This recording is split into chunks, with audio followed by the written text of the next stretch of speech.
Hello అందరికీ. కూర అరటికాయ చాలా టేస్టీగా ఉంటుందండి. ఈ వెజిటబుల్ నేను పెసరపప్పు యాడ్ చేసి ముద్ద కూరలాగా చేశాను. ఫ్రై లాగా ఉంటుంది.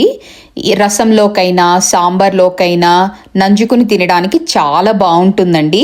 దీనికోసం ప్యాన్ పెట్టుకుని 2 స్పూన్స్ ఆయిల్ యాడ్ చేసుకుని 1 స్పూన్ అన్ని తాలింపు దినుసుల్ని కలిపి 1 స్పూన్ వేసుకున్నానండి.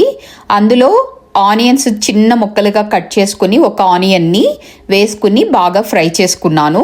అది బాగా ఫ్రై అయిన తర్వాత ముందుగా 2 స్పూన్స్ పెసరపప్పుని నానబెట్టుకుని ఉంచుకున్నానండి. దాన్ని యాడ్ చేసుకుంటున్నాను. ఈ పెసరపప్పుని కూడా కొంచెం ఫ్రై చేసుకుంటాను ఆనియన్స్తో పాటు. ఇది కూడా ఫ్రై అయిన తర్వాత కొంచెం 1/2 స్పూను అల్లం వెల్లుల్లి పేస్ట్ యాడ్ చేసుకున్నాను. ఇవన్నీ బాగా కలియపెట్టుకొని ఇప్పుడు 1 కూర అరటికాయని చిన్న ముక్కలుగా కట్ చేసుకుని 1 పచ్చిమిర్చిని కూడా చిన్న ముక్కలుగా కట్ చేసుకుని ఇందులో యాడ్ చేసుకున్నానండి. 1 స్పూన్ సాల్ట్, 1/2 స్పూన్ పసుపు యాడ్ చేసుకుని బాగా కలియబెట్టుకుంటున్నాను. మూత పెట్టుకుని ఉడికించుకుంటే త్వరగా మగ్గుతాయండి.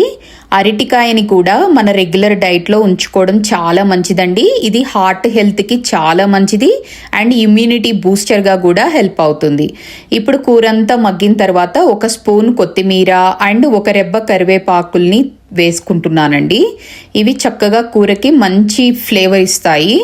ఇప్పుడు 1/2 స్పూన్ కారం యాడ్ చేసుకున్నానండి. మనం చారులోకో రసంలోకో నంచుకోవడమే కదా, సో తక్కువ కారమే వేశాను. ఇప్పుడు కొంచెం ముద్ద కూరలాగా రావడానికి 2 స్పూన్స్ హాట్ వాటర్ని యాడ్ చేశానండి. సో అది కూడా మొత్తం ఇంకిపోయి చక్కగా ఫ్రై అయిన తర్వాత గిన్నెలోకి తీసేసుకుంటున్నాను. ఇది క్యాస్టర్ ఐరన్ ప్యాన్ అండి. సో ఉడికిన తర్వాత మనం ఆహార పదార్థాలని అందులో ఉంచకూడదు. త్వరగా సర్వ్ అవుట్ చేసేసుకోవాలి. అప్పుడే హెల్దీగా ఉంటుంది. లేకపోతే ఇది కూర కలర్ మారిపోతుంది, బ్లాక్గా అయిపోతుంది. థ్యాంక్ యూ అండి.